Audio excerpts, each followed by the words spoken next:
এটা কথা কি জানানে, ভুল সেইজনেই কৰে যি চেষ্টা কৰে। বাকীসকলৰ জীৱনটো আনৰ ভুল ধৰোঁতে ধৰোঁতে পাৰ হৈ যায়। যদি মই কিবা ভুল কৰি থাকোঁ, সেইটো মোক নকৈ আনক ক'লে কি হ'ব? কাৰণ ভুলটো ময়েই শুধৰাব লাগিব। কোটি কোটি মানুহৰ মাজত মাত্ৰ কেইজনমান ব্যক্তিয়েহে ইতিহাস ৰচনা কৰিব পাৰে, আৰু সেইজনেই ইতিহাস ৰচিব পাৰে যি সমালোচনাক ভয় নকৰে। জীৱন যুদ্ধত নিজেই কৃষ্ণও হ'ব লাগে, আকৌ কেতিয়াবা নিজেই অৰ্জুনো হ'ব লাগে। পৃথিৱীত দুটা বস্তু আজিও জুখিব নোৱাৰি।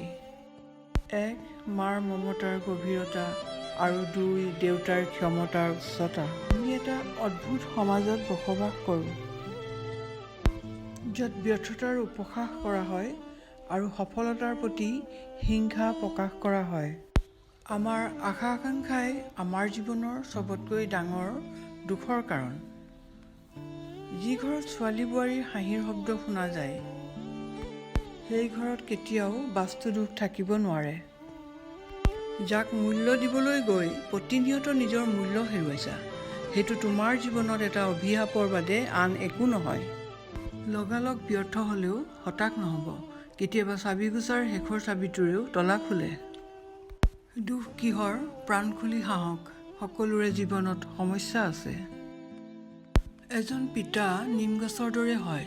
নিম গছৰ পাত হয়তো তিতা, কিন্তু ছাঁ সকলো সময়তে ঠাণ্ডা। আমাৰ কাণ দুখন আৰু মুখ এখন কিয় জানেনে? যাতে আমি এটা কথা ক'লে অন্তত দুটা কথা শুনো। টেনচন আৰু মানসিক চাপত তেওঁৱেই থাকে যি নিজতকৈও আনৰ কথা অলপ বেছি ভাবে। জীৱন নামৰ অচিনাকি গলিত অনেক পথ যোৱাৰ পিছত এটাই বুজিলোঁ, এই পৃথিৱীত কোনো কাৰোৰ আপোন নহয়। আৰু সঁচাকৈয়ে তোমাৰ শেষ হিচাপৰ দিনা কোনেও তোমাৰ কাষত নাথাকে।